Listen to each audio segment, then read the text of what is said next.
Welcome back, chameleons, to part 2 of the Nelson trip of the Travelling with Aspie series, travelling around New Zealand of the South Island winter edition. Hopefully you're enjoying these. The next part, obviously, as I said, is Nelson, so this second part will consist of all the tourist attraction spots and what have you, with a little brief overview. And then in the last part that I'm hoping to bring out to you is some of those tourist attractions, more in depth history details if you've seen in the last few videos over. For, like I said, most of this trip consisted of the history background of certain parts of New Zealand here in the South Island, and not just the South Island but also when I've been travelling around the North Island in the past.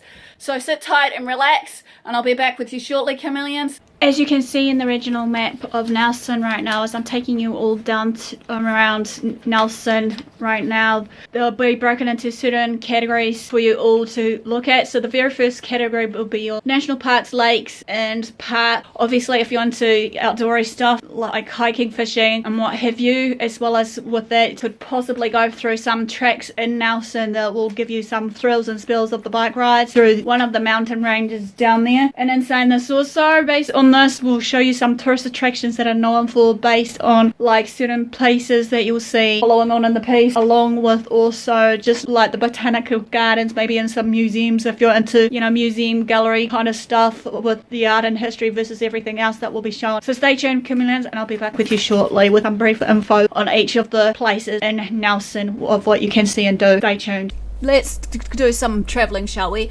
So as you're aware, basically on the very first imagery that you have seen right now is all about Abel Tasman National Park. Obviously I'm going to share more briefly onto that into the next video series, or even in my blog post about the top 10 activities you can do in this national park, as well as also in saying this, just some areas of what you can do around the national park here. So as we know, there is a coastal track that follows a pristine coastline of extraordinary beauty, clear turquoise bays, abundant bird and sea life, and fresh clean air surrounding you as you walk under the shady canopy of lush native forestry. You hear the birds singing, ringing through the treetops above you, only interrupted by the call of the occasional small waterfall nestled in the midst of the park in itself. You can then walk into the park from the seaside village of Maraho, Cannon Downs, at the top of Takaka Hill, or the picturesque Tahunanui Bay, which hopefully I'll have a map above me to show where you can actually locate this on the map while you're going to this track. Or you can be dropped off at various points along the track by sea, paddle and kayak, or be flown into the airstrip in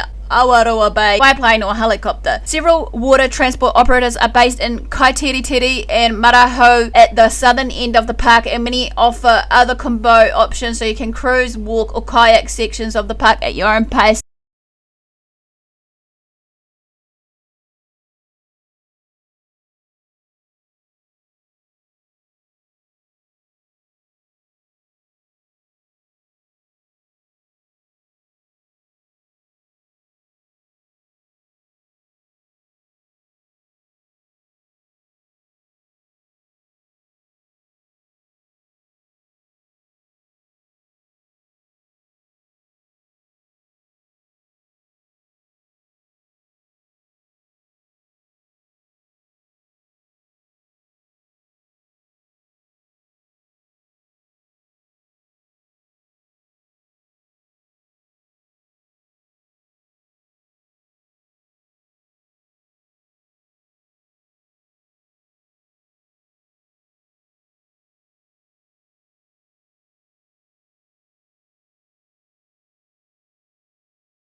Are you into mountain bike riding or rock climbing? Well, Nelson, obviously, as well as the Tasman area of the South Island, while I'm taking you on the journey of Nelson, has a few cycle and hiking tracks. So I'm going to quickly do a brief overview of the two tracks that are one for most tourists that enjoy the ride and what have you. The very first one is the Dun Mountain Track. Obviously, this one is a one-day mountain bike track ride that you can do. You can obviously, it traces around the old Dun Mountain Railway into the breathtaking alpine territory before barreling down for 20 kilometers kilometres back in our city behind you. Tasman Mountains' unique geology, mining viewpoint, however, makes this one of New Zealand day ride for the experienced riders. For a shorter option, there are hour loop more time than the descent like the mountain bike path at the entryway. Riding the trail, one of the trail's many charms to this is just 15-minute bike ride from the central Nelson area. Completing the full loop involves a technical downhill over loop rock terrain and should only be attempted by obviously push and ride mountain bikers with a lot of energy burn. Riders of less ability, however, can still enjoy a view field adventure by following the trail up to Coppermine Saddle and then returning the same way. From the trail entrance at Brook Street, the track climbs gently but steadily up the Gun Mountain along an old railway corridor used to transport chromite from the nearby mines around the area. With increasing elevation, the view widens into the impressive panorama view back across Nelson, Tasman, and the faraway ranges that you'll see. Emerging from the mature beech forest onto an exposed ridge, the vegetation, however, changes dramatically to stunted manuka and shrublands as it passes into the infertile but distinctly coloured mineral belt. The single track then continues up to the trail's high point saddle, which is 878 metres, affording dramatic views of the Richmond Range. From the saddle, almost 10 kilometres of thrilling, often technical downhill over rocky but rideable terrain. At Masai Dam, the track then flats out for a leisurely cruise down the Masai Valley road back down Manals and bars and cafes of a well-deserved refreshment. So obviously,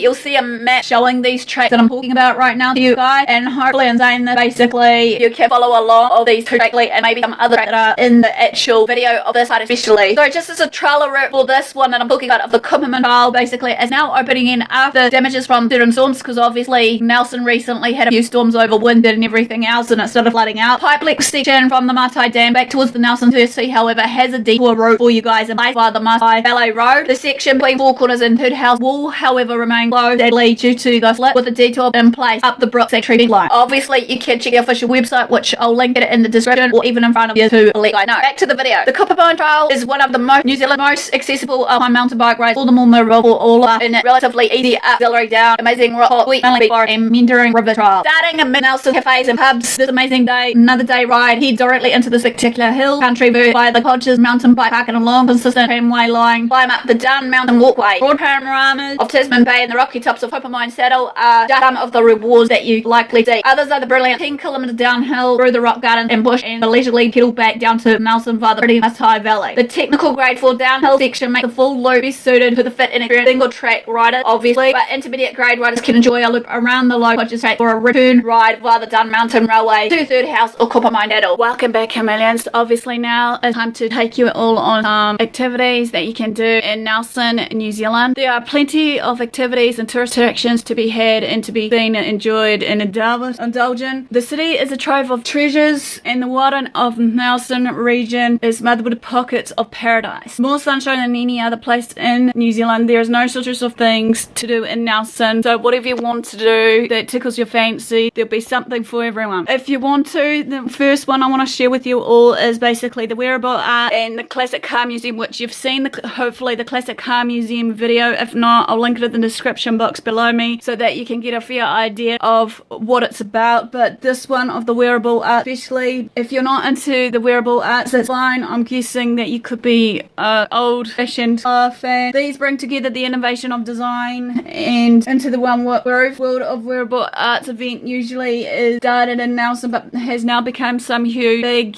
that is now hosted in Wellington Central. However, each year a selection of 60 garments are put together on display for you guys' entertainment in the museum. Next on the list is the weekend markets that you'll see basically around in Nelson and the city of it, and usually it's filling up Montgomery Square to a weekend market. Nelson Market is usually held on Saturdays, where you'll find a plethora of local quality food, arts, crafts and produce, so support the small businesses that are down there that are trying to, survive out there. Perfect way to start your weekend. Wander through the stalls, grab a coffee, or meet some friends for breakfast. On Sunday, however, is a Monty's Market, which hosts a collection of stalls selling everything from their pre-loved clothing and antique to new and imported goods. Both markets starts at 8 AM and usually finish around 1 PM. Are you a big fan of peanut butter? This is the most common one or favourite one for most people that has maybe toured around New Zealand, which is the Pix Peanut Butter Tour. You don't have to love peanut butter, however.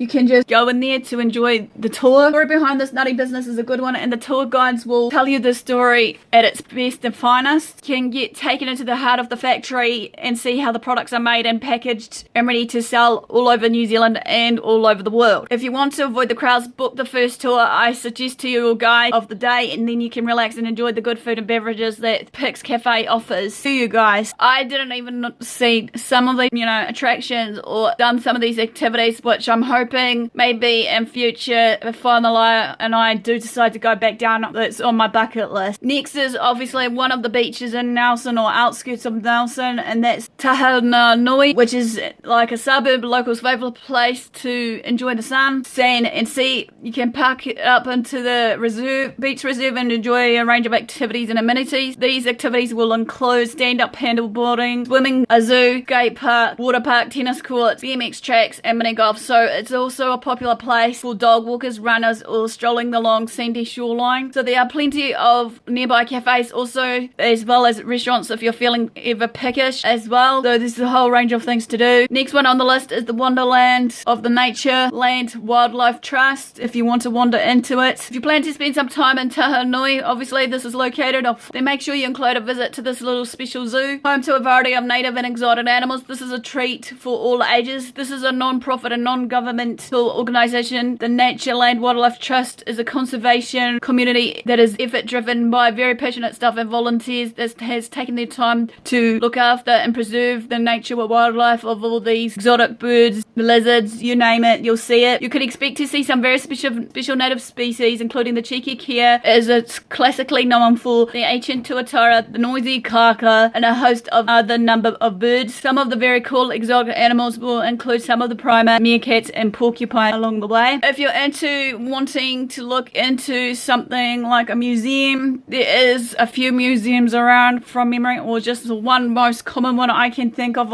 off the bat is it's called the Nelson Provincial Museum, which is located in the heart of the city, where Father and I walked past it so many times. This museum is home to permanent and visiting exhibitions. In the lower gallery you will find Te Tau Ihu, which is a permanent exhibition that showcases local history from the top of the South Island. The upper gallery hosts a number of visiting exhibitions each year, so it is worth finding out which exhibitions are on when you are in Nelson. However, there's also an educational room and rooftop garden to be found in the upper gallery. If you're into beer, for all your beerzies out there, or the lovers of beer, follow the Nelson Craft Beer Trail. Obviously, Nelson is the craft beer trail capital of New Zealand due to the perfect conditions for growing their hops. The Nelson Craft Beer Trail stretches out from Nelson all the way out to Kaiteri and includes 26 stops along the way. However, you don't need to leave the city to enjoy a great selection of the craft beers that is offered to you, with 6 stops found right in front of central Nelson. A number of stops will do a beer tasting plate, and if you are in for the mood to get out to Stoke, which is a 15-minute drive from Nelson, then it is highly recommended to do the Macation's Brewery tour.